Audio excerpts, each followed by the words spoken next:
ஒரே வருஷத்துல 3 திட்டங்கள் கொண்டு வந்தாங்க. என்னென்ன அப்படின்னா ஸ்மார்ட் சிட்டிஸ் மிஷன், அம்ருத் திட்டம், பிரதம மந்திரியின் ஆவாஸ் யோஜனா. ஸ்மார்ட் சிட்டிஸ் மிஷனை பத்தி பார்க்கலாம்.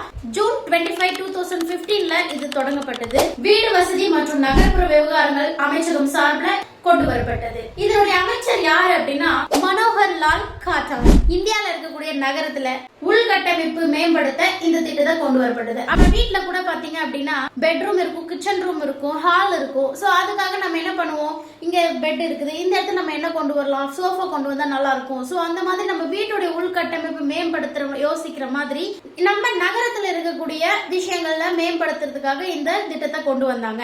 100 நகரங்கள் ஸ்மார்ட் சிட்டிஸா மாத்தணும் அப்படின்ட்டு கொண்டு வந்த திட்டம் தான் smart city mission. Smart cities மிஷன்ல என்னென்ன இன்க்ளூட் ஆயிருக்கும் அப்படின்னா வைஃபை வசதி கொண்டு வருது. அதாவது பெரிய பெரிய விமான நிலையங்கள், ரயில்வே ஸ்டேஷன், பேருந்து நிலையத்துல எல்லாம் வைஃபை வசதியை கொண்டு வருது. Park, smart education, smart building, smart street lights, smart environment, internet things, electromagnetic emission, இது மாதிரி ஸ்மார்ட்டான திங்ஸ் எல்லாம் கொண்டு வரதுக்காக ஸ்மார்ட் சிட்டிஸ் மிஷன் கொண்டு வரப்பட்டது. 2024ஓட 9 வருஷம் முடிவடைஞ்சிருக்கு. மார்ச் 2025 வரைக்கும் இந்த திட்டத்தை எக்ஸ்பேண்ட் பண்ணிருக்காங்க.